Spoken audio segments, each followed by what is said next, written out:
नमस्कार दोस्तों, आपका स्वागत है हमारे YouTube GST के चैनल टैक्स बाइट्स पर। Friends, there is a very interesting judgment which has been delivered by the Bombay High Court in the matter of Srinivas Realcon. The issue relates to taxability or the implication of GST on transfer of TDR. Now, what has happened in this case? The owner was having a piece of land wherein it invited a builder to build to construct certain amount construction on that piece of property, and in lieu of that construction the landowner gave him some cash and 2 or 3 units of the constructed building to that builder. So friends, so far so good. जैसे ही उसने builder ने construction की constructed property transfer करी या उसको दी, the state authorities, the GST authorities approached the promoter, the builder, to and ask him to pay the GST under RCM on the development rights which have been transferred by the landowner to that particular builder. Now दोस्तों, ये facts थे case के. Now the fact is, what is joint development agreement, which is commonly known as JDA under the real estate scenario. Friends, JDA के अंदर दो मुख्यतः part होते हैं. पहला पार्ट होता है जहां पे एक लैंड ओनर अपनी प्रॉपर्टी को डेवलप करने के राइट्स किसी प्रमोटर या बिल्डर को दे देता है और उसके बदले या तो उससे कुछ कैश लेता है या कुछ कंस्ट्रक्टेड बिल्डिंग, कंस्ट्रक्टेड अपार्टमेंट्स या फिर कुछ फ्लैट्स उससे ले लेता है. दूसरा जो उसका पार्ट होता है वो होता है at the end of the promoter.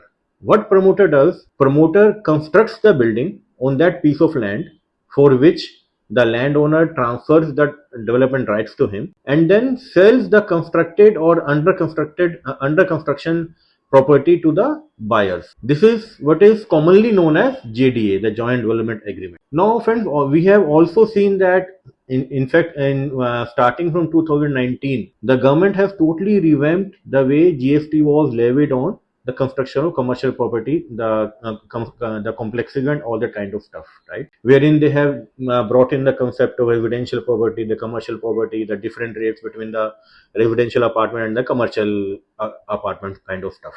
वहां पे एक बड़ा इंपॉर्टेंट कंसेप्ट है, the point of first occupation और द कंप्लीशन सर्टिफिकेट. इसका महत्व क्या है? whenever a builder gets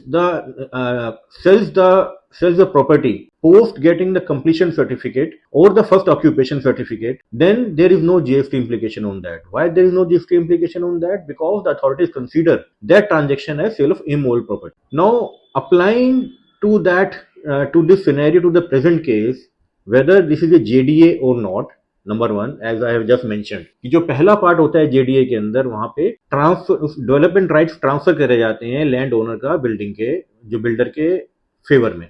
वो दूसरा पार्ट होता है बिल्डर का to construct the building and then either give constructed apartments और cash to that land owner. What Bombay high court observed in this case was that there is completely absence of transfer of development rights in this transaction. Why so?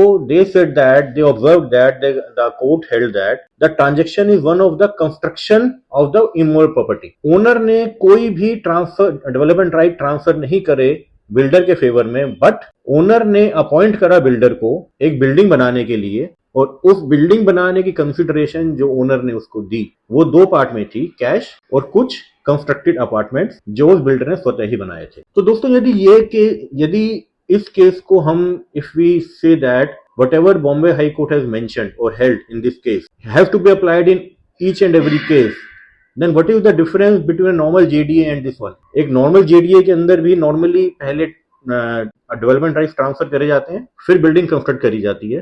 The only differentiating factor which can be perceived is if the builder books or sells the apartment during the course of construction, that is before receipt of the occupancy certificate or the completion certificate, then probably whatever that the landowner has done can be treated as transfer of development rights. On the other hand, if the entire property is being constructed in the name of owner and the contract was meant only for the construction of building, then it cannot be the case of transfer of development right, which would attract the liability under RCM. So इस case में दोस्तों, the crux of the matter is that every contract has to be seen in its own term whether there is a transfer of development right or not. And one more thing which I want to highlight in this thing is that the Bombay High Court has considered when a transfer of development right could be held to have taken place is as per the that state particular act which mentions that if there is a certificate transfer of certificates to that extent by one person to another, then only it can be held that their development rights have been transferred. So दोस्तों देखते हैं how the case will be unfold or how it would be settled by the Supreme Court, because the ramifications are huge and is for the entire industry. Trust you will find the discussion useful. Namaskar.